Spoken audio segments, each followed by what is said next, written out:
Oh, oh dear. I made a little bit of a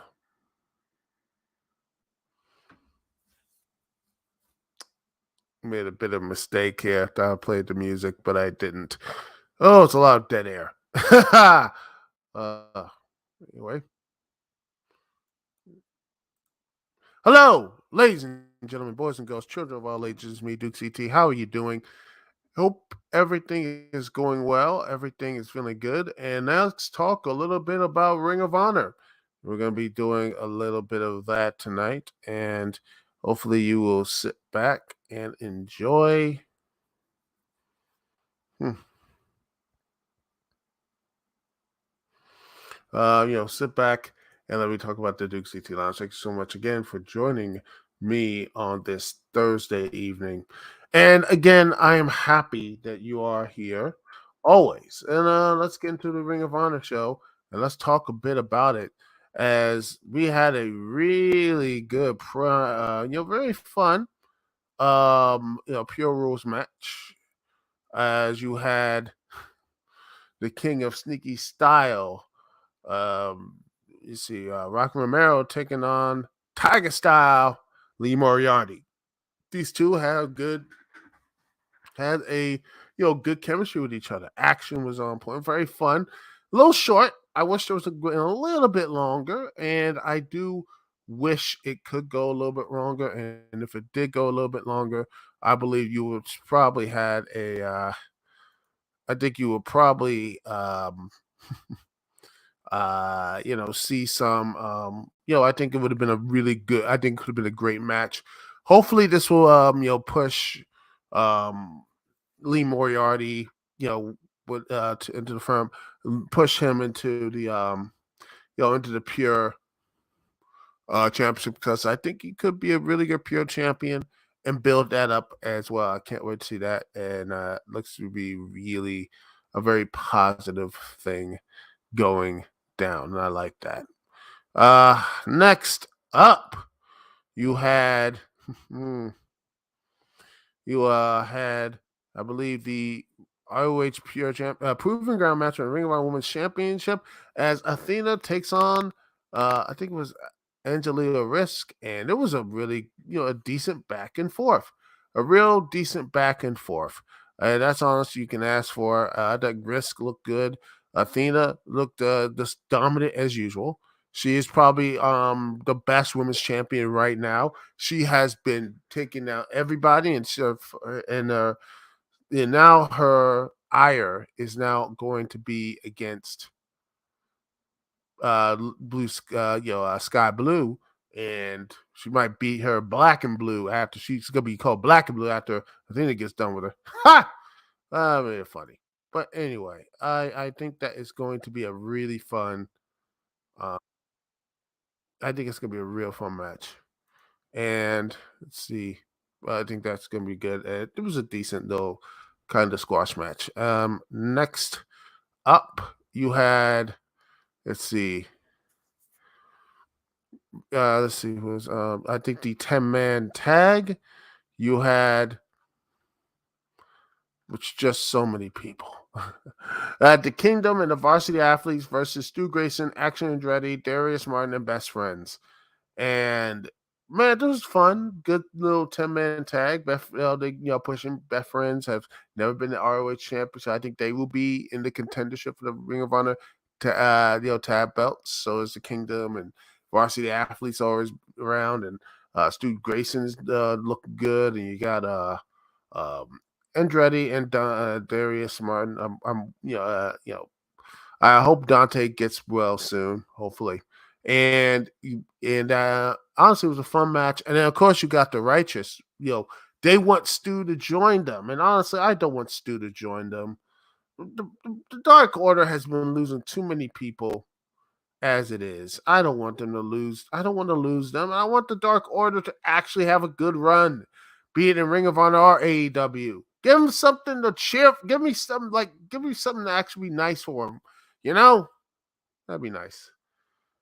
And then after that, you had a promo with Sky Blue saying she wants She wants Athena for the women's championship. That's going to come down the pike soon, probably next week or sometime during the tapings. Next up, you had Samoa Joe versus uh, the former Ring of Honor tag. It was just the historic Fallen Angel Christopher Daniels, multiple time champion, and to see, I mean, it was a good match. You've seen this story before, and Samoa Joe beats Samoa Joe beats Christopher Daniels, retains championship. I think this is leading to a retirement angle at this point because I think Chris he's like 50. I think he's going to I think maybe this will be his year to retire.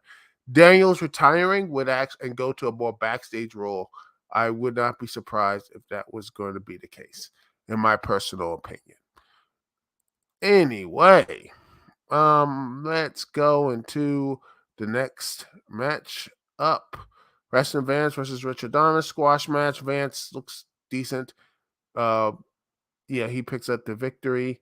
Next, you have the let's see, what was it? Sky Blue versus Robin Renegade. It's by the way, it's just weird for me that Robin Renegade was a former NWA Women's Tag Champion.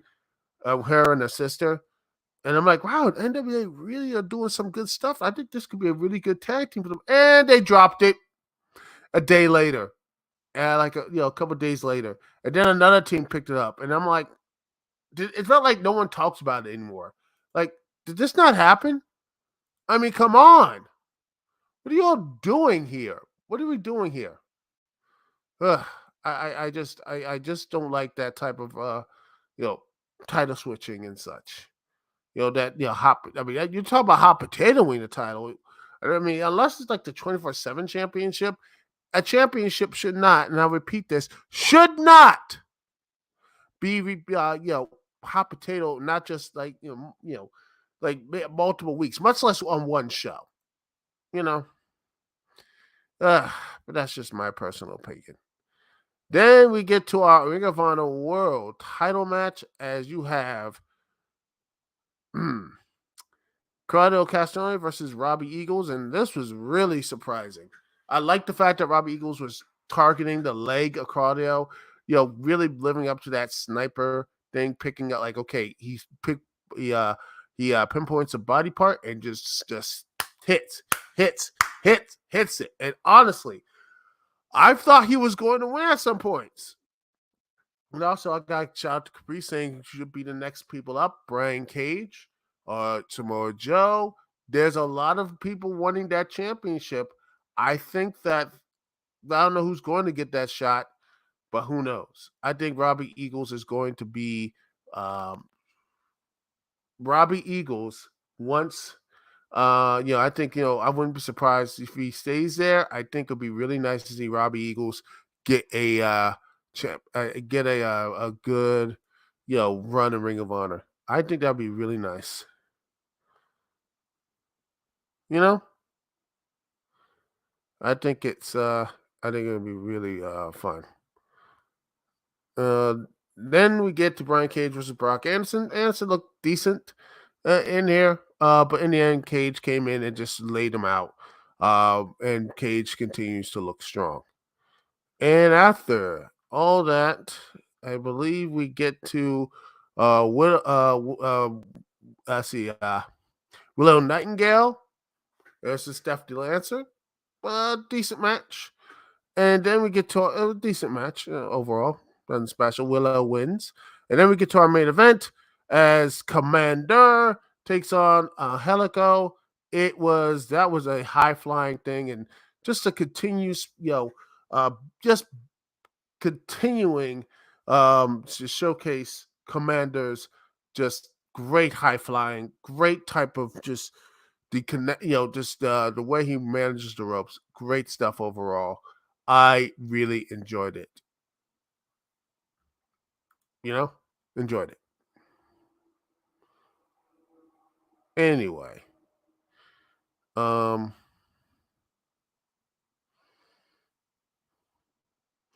overall, I really like this match, and I can't wait to see I can't wait to actually see the um I can't wait to see if this actually happens again. It'd be nice seeing it go one more time, one more. I wouldn't mind to see it, but then, well, you had see some Co. attack Commander after picking up the victory. And then you have Bandito and Orange Cassidy coming down to help out. And there you go. I think that'd be nice. And Commander getting some sunglasses at the end of the day. That's really nice. You know? Mm, that's just, I can't wait. This was, this was a really fun show. Really fun show. And I can't wait to see, I can't wait to see what's more down for Ring of Honor. But that's just my personal. Um, yeah, I hope there is going to be more focus, and I hope I want to see a real hard brand split for Ring of Honor and build up those, because I think they need to have more contenders for the TV championship. It needs, clear the contenders for the world championship. There needs to be real contenders for the pure. I mean, we do see it in Lee Moriarty and Rocky Romero. So I think there is something you can do with the pure and the tag titles. I hope they start building them up to be the long reigning, so not just long reigning for like the Lucha Brothers. I hope one day they should be Lucha Brothers after the Lucha Brothers hold that titles for a long while. Um, I think maybe the Kingdom hold them. Maybe when Dante Martin top flight, I think the Kingdom should win the titles, and then I think they should have that top flight should win the ROH tag team titles next. When he comes back. But that's just my personal opinion. Anyway, we will take a little break here. We'll be right back. We're gonna talk a little about the Star Wars thing. Oh, Star Wars. They never really get it. Star Wars Jedi Broken Game, I call it. I was hyped for this, but I sat back and waited, and it looks like I was pretty much smart to do so. But well, some people weren't so smart, and I hate that for them as well. But I hate that these companies keep doing this, and I will keep talking about it until they stop doing this stuff. Anyway, we're gonna take a small little break here. We'll be right back here live on the Dukect Lounge. Thanks for joining me, Duke CT. We'll be right back right after this.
Hello, ladies and gentlemen, boys and girls, children of all ages. This is me, Dukect, back with you once again. And hey, happy May the 4th. And well, Jedi Survivor is not looking too good. And let me just build a couple more case here.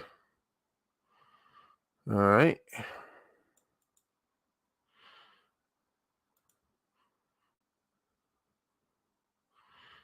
Yeah. Let's see. That's let's image on a new tab. This is from their Twitter thing, by the way. I put it out here. First thing first, they did this last week, and it's like this. We are aware that Star Wars Jedi Survivor isn't performing to our standards for a percentage for our PC players.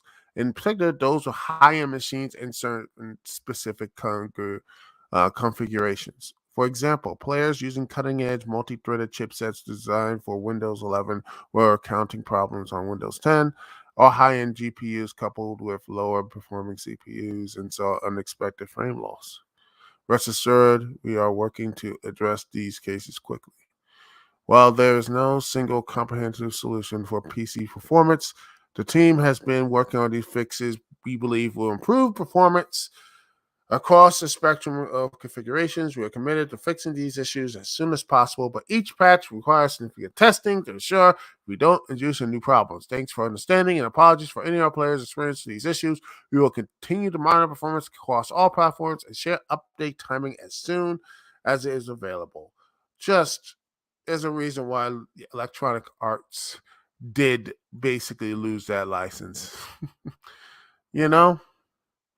And then you have the HDR fix in the PS5. It is basically, and there's more stuff too. There are so many things. It didn't do any. I felt again we're here in the same story, the same type of thing, and you know, you look at this, and then you have um this on Star Wars Day. They can't even play the damn game because of server problems. Yeah, EA server issues are today, um, causing frustrations among Star Wars Jedi Survivor players on PC as they unable to access the single player game on Star Wars Day on all days. Star Wars Jedi Survivor has drawn a significant amount of criticism on PC for poorly optimized experience on the platform. Despite that, Star Wars Survivors remains incredibly popular and is well reviewed apart from its optimization issues. You see this right here. Despite that, Star Wars Jedi Survivor remains incredibly popular and is well reviewed apart from its optimization issues.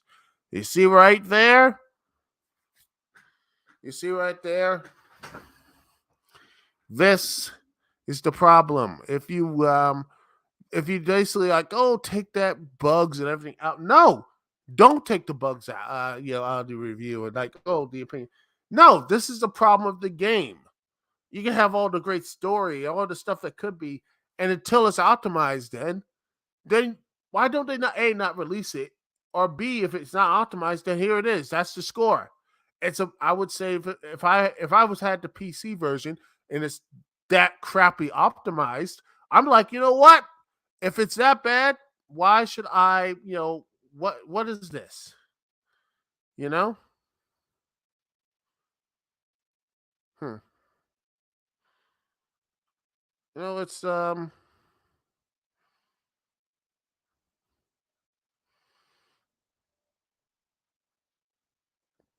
It's the same thing. Oh, by the way, the Panthers won and beat the Maple Leafs. Oh dear. They're going 2-0, womp womp. And again, they just have I think that's it. You know what? It's just, yeah, they just can't win. The Leafs are gonna get swept, and I'm gonna laugh about it.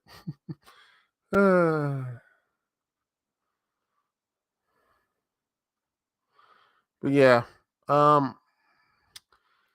but yeah, this right here, getting back to the point, Um, it's just many these are connecting and stuff like that. It's just I have never seen this stuff for a big game and everything else. But again, these downtime for these things keep happening over and over again.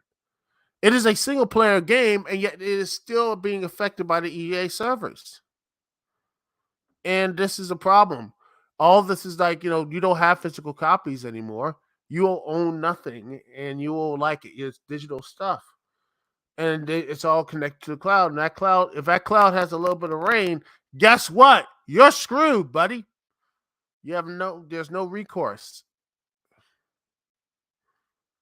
No recourse. No recourse at all. You know, this is again the problem of these on these games, everything else. This is the problem of it, you know? And when you have these issues, when you have this problem,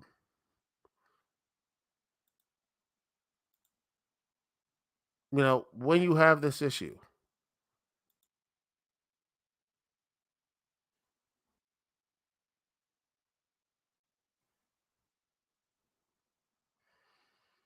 y-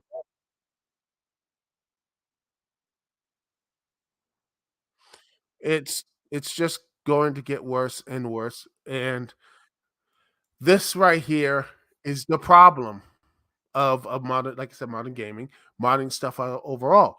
Why is this continue happening? Is because of these developers just making the consumers the play testers. They play test. They like sit there. They like, okay, oh, we'll patch it in. Oh, when it's patching everything. So like, no, it's the reason why I barely. And the last game I got was Gotham Knights, and that was fun.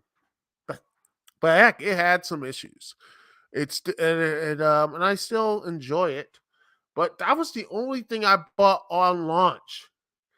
I rarely buy things at launch. Those the only two things I got was the Xenoblade Chronicles 3 at launch, and that. I don't buy games at launch. I don't. Those are only two. Everything else, the majority new games I got were just old games and old stuff. Games are already finished all the bugs and all the other little issues they had. That was it, ladies and gentlemen. Meanwhile, you have all this, you know, you got all of this. Yeah. Hmm. It's just um you just these this continuance of just saying it'd be fixed later. And I just wish there was a way that these games can be like, you know, stop like these games, not like just like Jedi Survivor or Redfall or all these other issues in these games. You sit back and you wonder what I mean, you're just like, why are these things are so poorly optimized and yet they're still successful. I mean, we can mock like for example Cyberpunk 2077 or whatever from like from the all like for back and forth and in between. Guess what? It still made money. People still went and bought it. I didn't buy it. I didn't do anything with it. I sat back and just chilled. I sat back and didn't buy it, didn't look at it. I sat there and said I could get it, but I didn't. And guess what? Things still like millions and millions of copies. You still bought all the stuff here. So I mean, at this point, it does come at the end of the day, come with the consumer mindset. It comes with the people who are already buying it over and over again. The fear of missing out, the fear of doing all these other things. The fear of that, and that is the problem.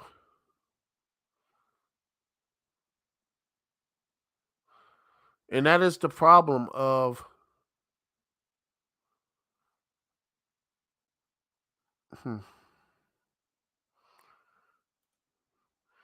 of these games and all these series is just that they're just that can beat these now in the streaming stuff.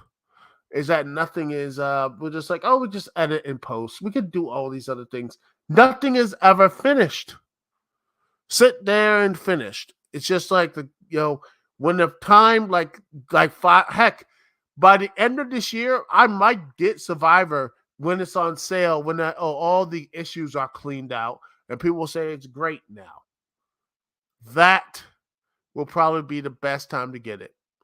Not now, not anything else, but when it's done, when it's like a year, like when it gets to special editions.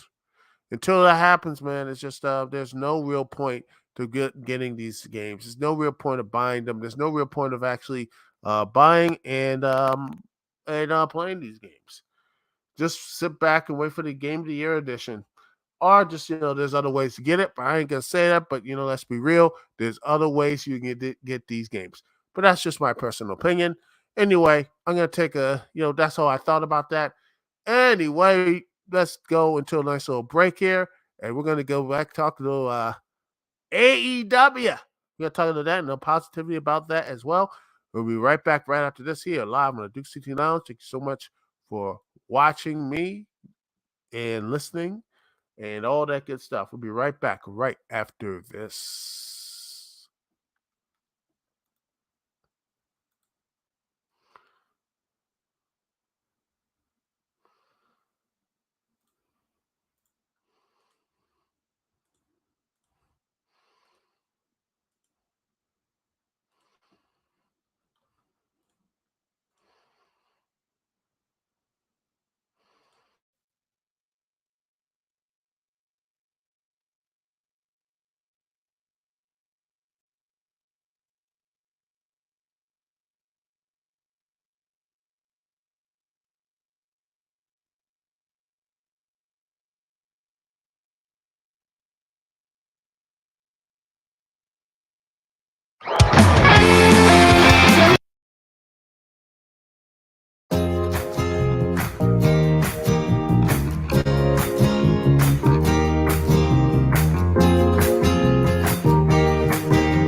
Ah,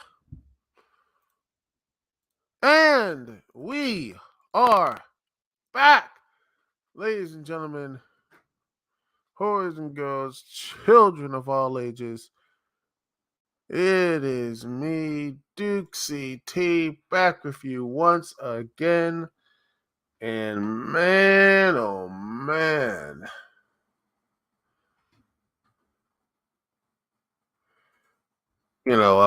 What a big week. It has been one big week. Um, let's see. We'll put this up here and let me share it. Because events, let me just do this. First off, I gotta say this. Um, there we are.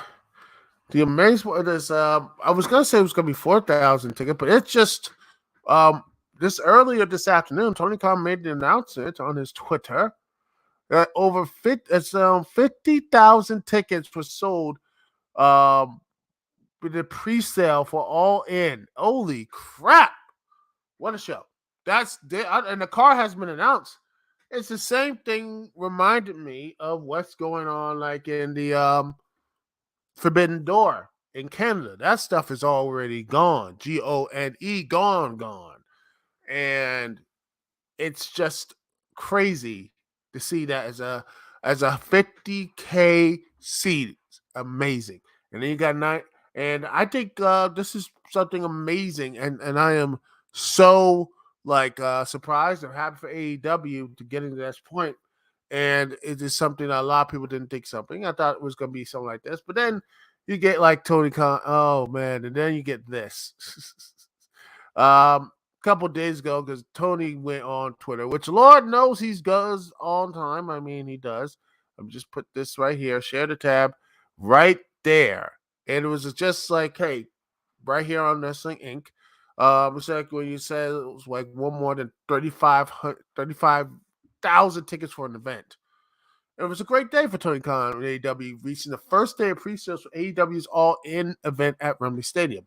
And it's funny because I was thinking about doing, if I couldn't go to Double or Nothing this year, I was like, you know what? I would have tried to get to the seats at Wembley.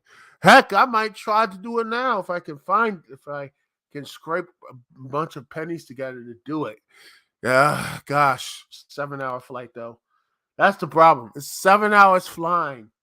Ah, God, 7 hours. Oh man, I need to be knocked out for that. But anyway, meanwhile, you had but then is misinformation. It's like boxing reporter Mike Koppenheimer still said AEW is looking to set up 40,000 fans in Wembley this August, and then he said, wow.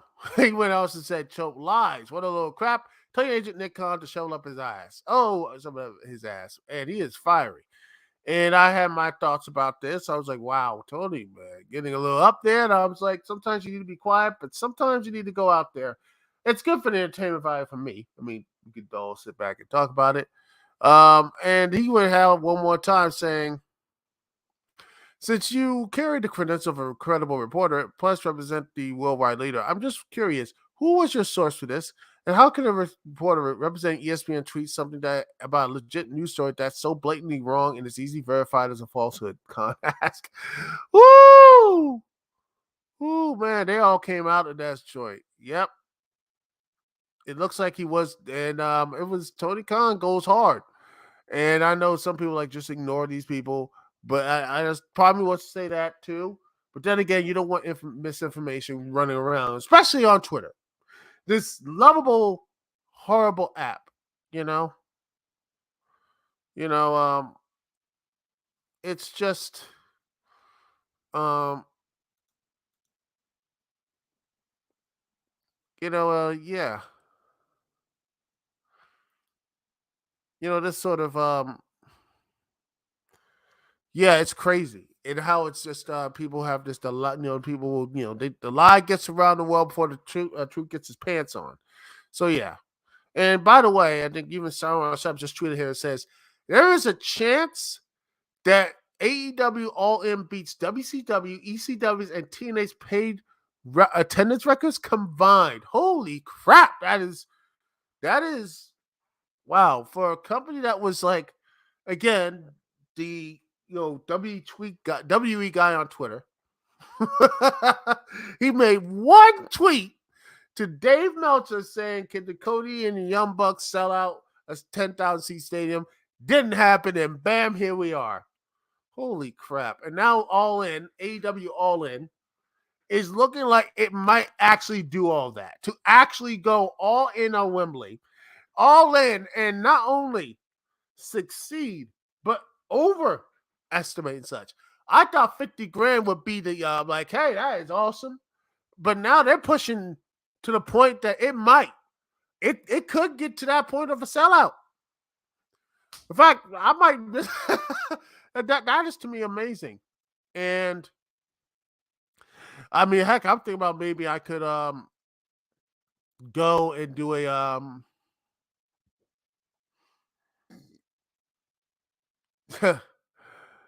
yeah, yeah.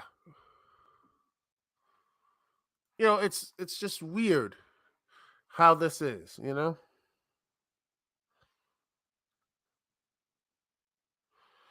It's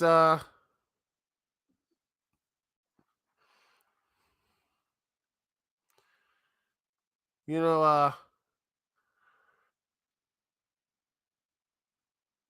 know I just can't I just really am excited to see um I'm really am just excited to see what the card is, because again, there's no card. Same thing at Forbidden Door, there's no card. And let me see. I to see, and then again, the show I'm going to. Um, I mean, only thing that's on the card right now is the Four Pillars match, and that's pretty much it. I think there's going to be the Owen Hart tournament stuff. Um, I'm just seeing the I'm looking at let's see where is it let's see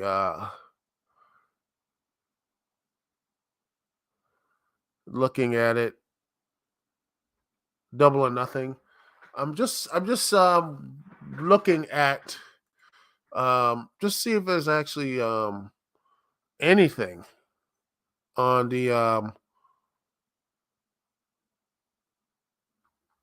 to see if there's like any card right now, because the only thing we have right now and right now the Double or Nothing. I'm just seeing the let's see, what is it going to be? I mean, right now there's only one card right here. You have, like I said, um MJF, Sammy Guevara, Jungle Boy, Jack Perry versus Darby Allin, and there it is. There's not. I'm looking at. That's it. And by the way, NXT Battleground. You have the Carmelo Hayes versus Braun Breaker. The last match was bad, but here's hoping that they actually are going to do something. And then we'll have a new women's champion. That's they have that. They have two people, two cards or whatever. I don't know. I don't know. I don't know. I don't know. Who knows? But that's it. There's only four champions. Four the Pillars 4-way match for the AEW World Championship, and that's it. And this thing is coming up in about a couple of weeks. Let me just see. Let me just look at this again. It is going to be 1, 2, 3 weeks away, and you have only one match. Hopefully, we'll have more matches coming down the pike next week and next stuff next week, and hopefully, poor. Oh man, poor Excalibur's voice, man. He hopefully he gets some good breathing exercises. As Lord knows, he out. I worry for that man. He's gonna run out of breath, man. He needs to get some good breath. Like, hope we get those breathing exercises, man. He keeps going. I don't know what he does, but dang it, he does it well. His whole announcing matches. I can't wait for that. Anyway, that is it for the show, ladies and gentlemen. Thank you so much for watching. Thanks so much for being here. Thanks for sticking with me, Duke CT, here live on TalkShoe.com. Peace and love. I will see y'all when I see y'all later.